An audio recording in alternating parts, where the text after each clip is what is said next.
Shatamanam Bhavati serial episode 1201 24 ఫిబ్రవరి 2025 ఏం జరిగిందో చూద్దాం. కార్తిక్ స్నేహకి వాళ్ళ కంపెనీలో జాబ్ ఇవ్వడంతో నీలిమ వాళ్ళ పెద్దమ్మ కార్తిక్కి చేతులెత్తి దండం పెడుతుంది. మీ ఇంటి గుమ్మం ముందు నిలబడే అర్హత కూడా మాకు లేదు, కానీ మీరు చేసిన సహాయానికి చేతులెత్తి దండం పెట్టాలో ఏం చెప్పాలో కూడా నాకు అర్థం కావట్లేదు బాబు అని నీలిమ పెద్దమ్మ అంటుంది. అప్పుడు ఊర్మిళ, ఏంటండి నీలిమ మీకు కూతురైతే మాకు కోడలు, నీలిమకి కావాల్సిన వాళ్ళు మాకు కూడా కావాల్సిన వాళ్ళే అవుతారు. అప్పుడు మన మధ్య ఈ భేదం ఎందుకు? మీరు నా కొడుకుని ఆశీర్వదించాలే తప్ప దండాలు పెట్టకూడదు అని ఊర్మిళ అంటుంది. అప్పుడు స్నేహ, చాలా థ్యాంక్స్ కార్తిక్ గారు, అసలు ఈ ఒక్క కాగితం నాకెంత ధైర్యాన్ని ఇచ్చిందో మాటల్లో చెప్పలేను అని స్నేహ అంటే, అప్పుడు కార్తిక్, నీలో ధైర్యాన్ని నింపడానికే నేను ఈ నిర్ణయాన్ని తీసుకున్నాను. నాకు అన్ని విషయాలు తెలుసు, దేని గురించి మీరు ఆలోచించక్కర్లేదు, దేనికోసం మీరు మీ జ్ఞాపకాలని దూరం చేసుకోక్కర్లేదు అని కార్తిక్ అంటే, అప్పుడు నీలిమ పెద్దమ్మ నీలిమతో, అమ్మ నీలిమ, నువ్వు ఎన్నో జన్మల పుణ్యం చేసుకున్నావు, నీ పుణ్యంలో మాకు కూడా కొంత కలిసింది కాబట్టే నీ ద్వారాగా మేము ఈ ఇంటికి వచ్చాము.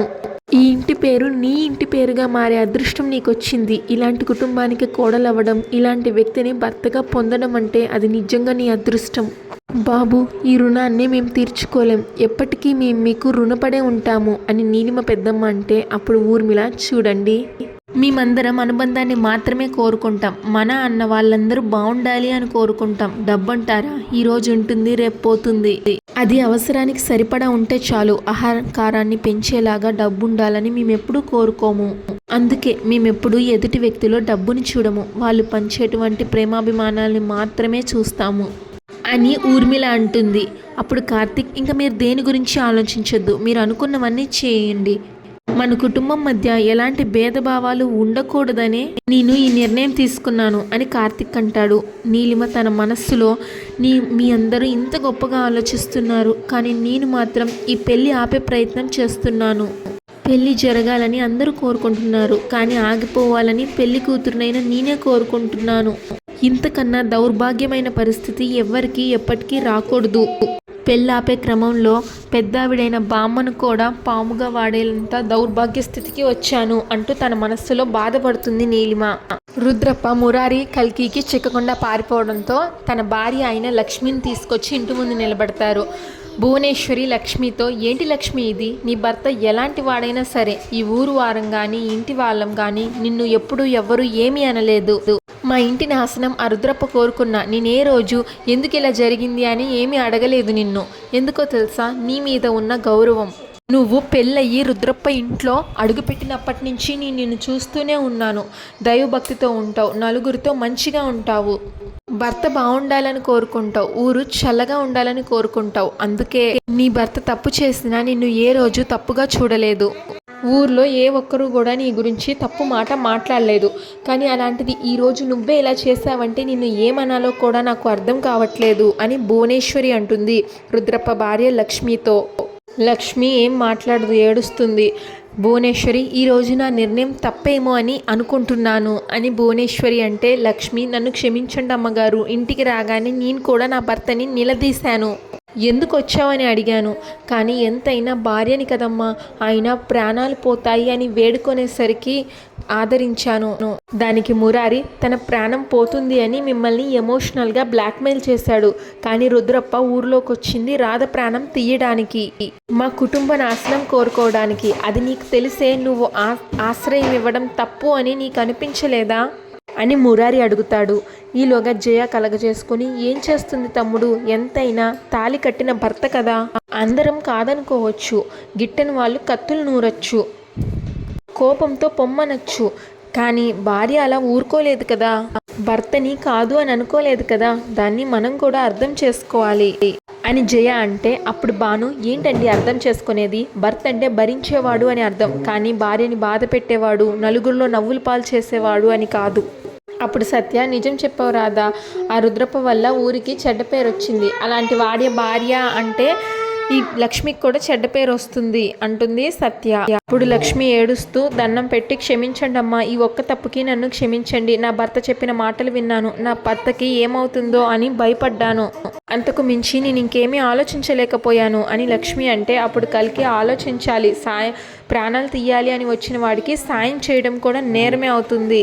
నీ భర్తని చంపాలని ఎవ్వరమూ ఇక్కడ కోరుకోవడం లేదు, నీ భర్త ప్రవర్తన మార్చాలని మేమందరం కోరుకుంటున్నాం. పాము ఇంట్లో తిరుగుతుంది అంటే దానికి పాలు పోసి పూజ చేయం కదా, కాటేయకుండా జాగ్రత్త పడతాం.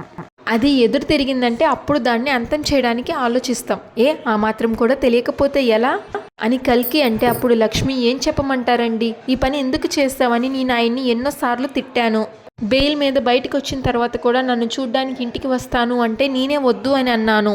మీలాంటి మంచి కుటుంబం మీద దాడి చేయాలి అనుకున్న నా భర్తని నేను క్షమించకూడదు అని అనుకున్నాను అని లక్ష్మి అంటే సత్య అలా అనుకోనేనా, పొలం అమ్మమంటే అమ్మేసి మరీ డబ్బులు ఇచ్చావు అని సత్య అంటుంది.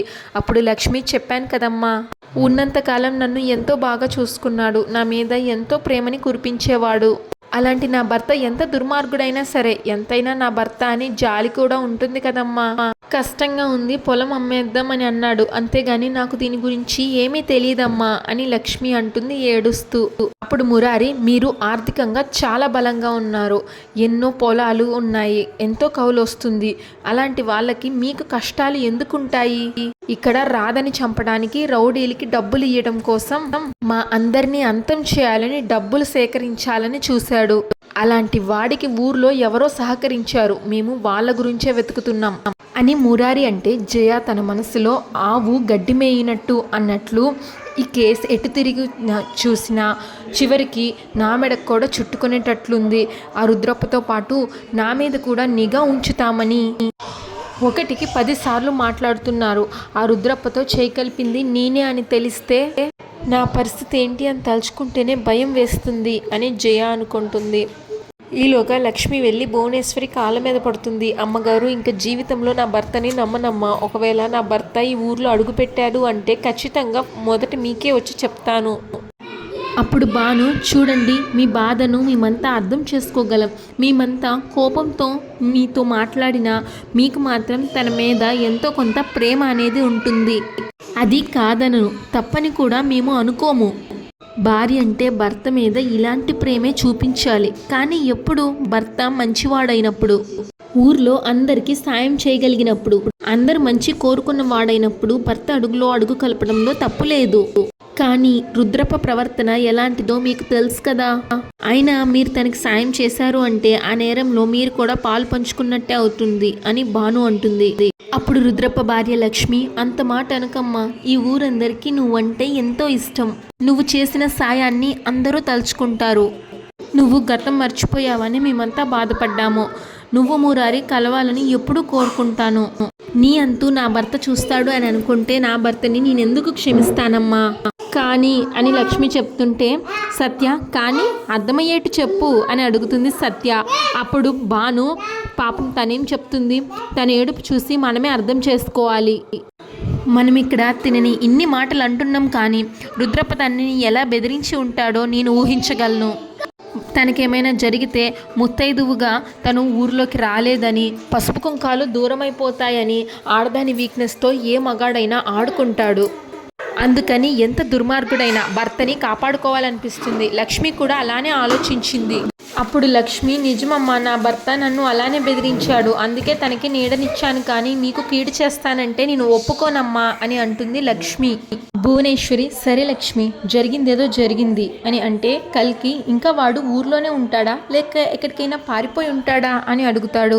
ఎందుకంటే ఇంట్లో వాడికి స్థానం లేదు, ఊర్లో కూడా వాడికి ఎక్కడా నీడ దొరకదు, ఇంకా వాడు ఇక్కడ ఉండే ప్రసక్తే లేదు అని కల్కి అంటే దానికి మురారి, లేదు బావా, అంత తక్కువ అంచనా వేయడానికి వీల్లేదు, వాడు పారిపోయి ఉండడు, కానీ ఖచ్చితంగా ఇంకో దారి వెతుక్కొని ఉంటాడు, ఎందుకంటే వాడు అనుకున్న లక్ష్యం ఇంకా నెరవేరలేదు, అది నెరవేరేంత వరకు ఏదో ఒక పక్క నుంచి వాడు ప్రయత్నిస్తూనే ఉంటాడు, వాడికి సాయం అందించే వాళ్ళు కూడా వాడికి ఎప్పటికప్పుడు విషయాలు చేరవేస్తూనే ఉంటారు. అప్పుడు జ్యోతి, బాబుగారు, అలాంటి వాళ్ళు ఊర్లో ఎవరైనా ఉంటే వాళ్ళని పంచాయతీకి తీసుకొచ్చి చెట్టుకు కట్టేసి మరుగుతున్న నీళ్లను ఒంటి మీద పోసి కొరడాతో కొట్టి చర్మం ఒలిచేయండి. తప్పు చేయాలని ఊహ కూడా రాకుండా అలాంటి వాళ్ళని శిక్షించారంటే ఇంకెప్పుడు ఈ ఊర్లో అలాంటి బుద్ధి తక్కువ పనిచేసే ఆలోచన కూడా రాదు అని జ్యోతి అంటే జయ కంగారు పడిపోతుంది. జయ చాలే నోర్మి, ప్రతి వాళ్ళు మాట్లాడే వాళ్ళు అయిపోయారు. అయినా ఏమిటి ఆ మాటలు? అసలు మనిషివా రాక్షసివా? అలా శిక్షించమని చెప్తున్నావేంటి అని అడుగుతుంది జయ. అప్పుడు సత్య, మరి రుద్రప్ప లాంటి వాడికి సహాయం చేసిన వాళ్ళకి అలాంటి శిక్ష పడాలమ్మా. ఇంకా జ్యోతి అక్కడితో ఆగిపోయింది. అదే నేనైతే ఆ కొరడాలతో కొట్టి ఒళ్ళంతా వాచిపోయేటట్టు ఆ గొడ్డు కారం నీళ్ళల్లో కలిపి స్నానం చేయిస్తాను. అప్పుడు ఆ మంటకి గిలగిలా కొట్టుకొని చేస్తాడు అని సత్య అంటే అప్పుడు భాను, సత్య తప్పు, ఎవరు చావాలని కోరుకోకూడదు, అందరూ బాగుండాలి అని కోరుకోవాలి. కానీ రుద్రప్ప చేస్తుంది మంచిది కాదు, అది మాత్రం ఎవరు క్షమించకూడదు అని భాను అంటుంది. ఇంకా భువనేశ్వరి, లక్ష్మి ఇదే నీ మొదటి తప్పు, చివరి తప్పు ఉందా, నేను వదిలేస్తున్నాను అని అంటే లక్ష్మి ఏడుస్తూ ఇదే చివరి తప్పమ్మా అంటుంది. ఇప్పుడు భువనేశ్వరి, ఇంకోసారి నువ్వు రుద్రప్పకి ఆశ్రయం ఇచ్చావని తెలిస్తే మాత్రం ఈ ఊరు నుంచి నిన్ను పంపించాల్సి ఉంటుంది. నా ఇంటిని, నా మనుషుల్ని ఎలా కాపాడుకోవాలో నాకు తెలుసు. కానీ రుద్రప్ప లాంటి వాడికి ఆశ్రయం ఇవ్వాలనుకున్నది ఎవరైనా సరే నేను ఊరుకునే ప్రసక్తే లేదు. ఇదే నీకు ఇస్తున్న ఆఖరి హెచ్చరిక అని భువనేశ్వరి అంటే అప్పుడు లక్ష్మి ఏడుస్తూ, నన్ను కన్న మా అమ్మ మీద ఒట్టేసి చెప్తున్నానమ్మా, ఇంకెప్పుడు ఇలాంటి తప్పు చెయ్యను, వస్తానమ్మా అని లక్ష్మి అక్కడి నుంచి వెళ్ళిపోతుంది.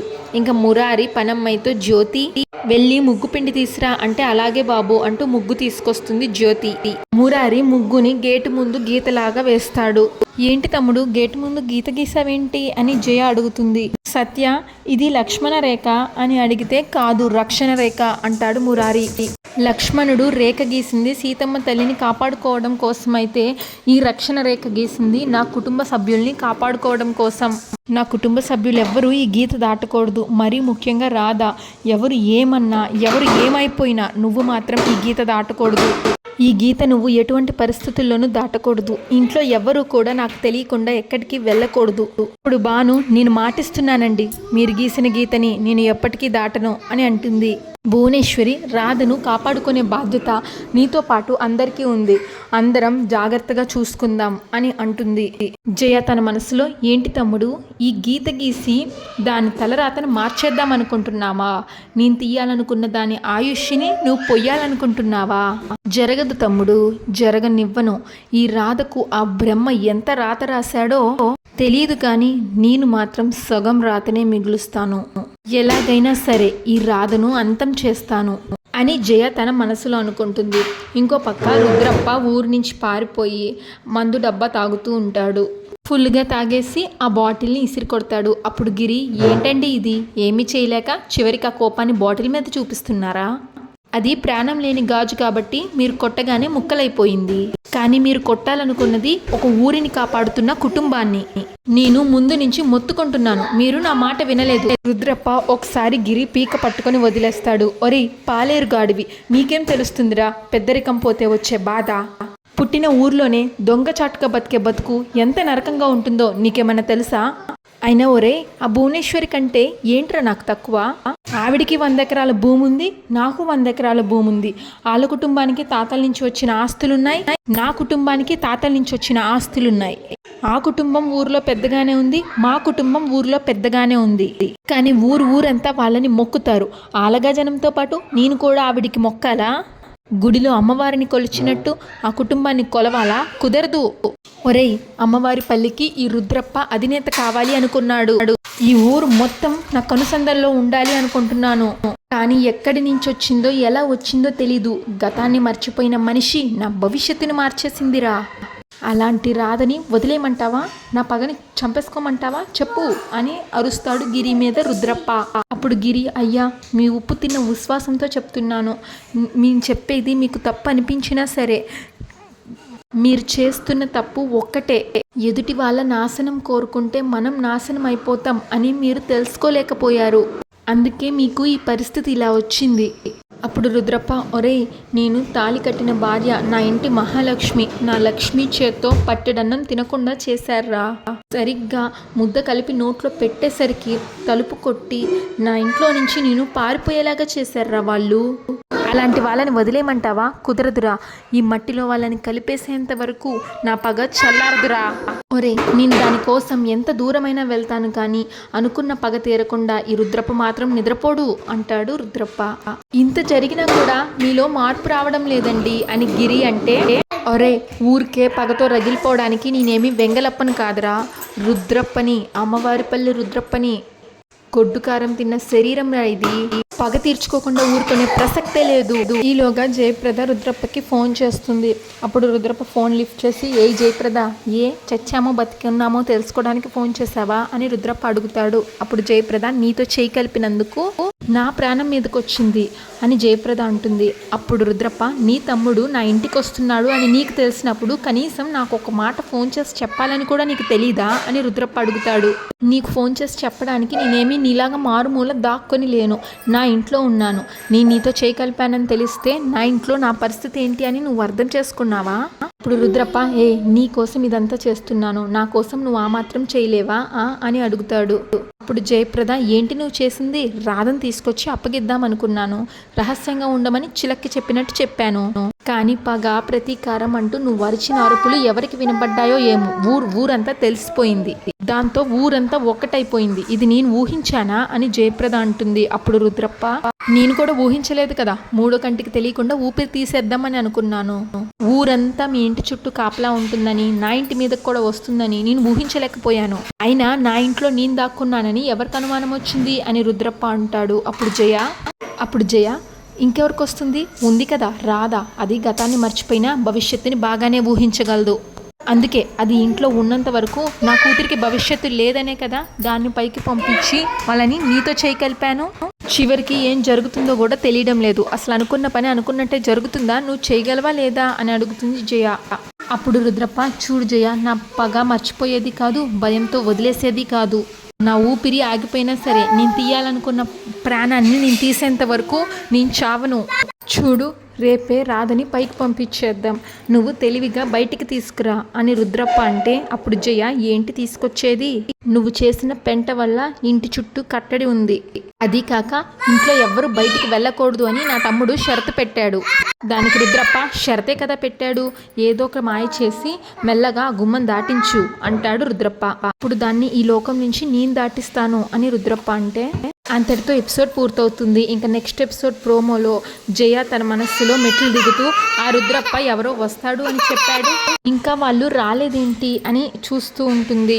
ఈలోగా కారులో కొంతమంది కరెంట్ స్తంభం బాగు చేసే వాళ్ళలాగా యూనిఫామ్ వేసుకొని వస్తారు. ఒక 6 జయాని చూసి సైగ చేస్తారు, బొటన వేలు పైకెత్తి చూపిస్తారు, వచ్చింది మేమే అన్నట్లుగా. ఇంకా వాళ్ళు నిచ్చెన వేసుకొని ఇంటి ముందు కరెంట్ స్తంభం బాగు చేస్తూ ఉంటారు. ఈలోగా జయ భానుకి ఏదో చెప్పి బయటికి తీసుకురాబోతుంది. కానీ గేటు ముందు మురారి గీసిన గీత చూసి భాను దాటకుండా ఆగిపోతుంది. Shatamanam Bhavati serial regular update కోసం మా ఛానల్ని సబ్స్క్రైబ్ చేసుకోండి. Thanks for watching. ఈ ఎపిసోడ్ పైన మీ అభిప్రాయాన్ని కామెంట్ చేయండి.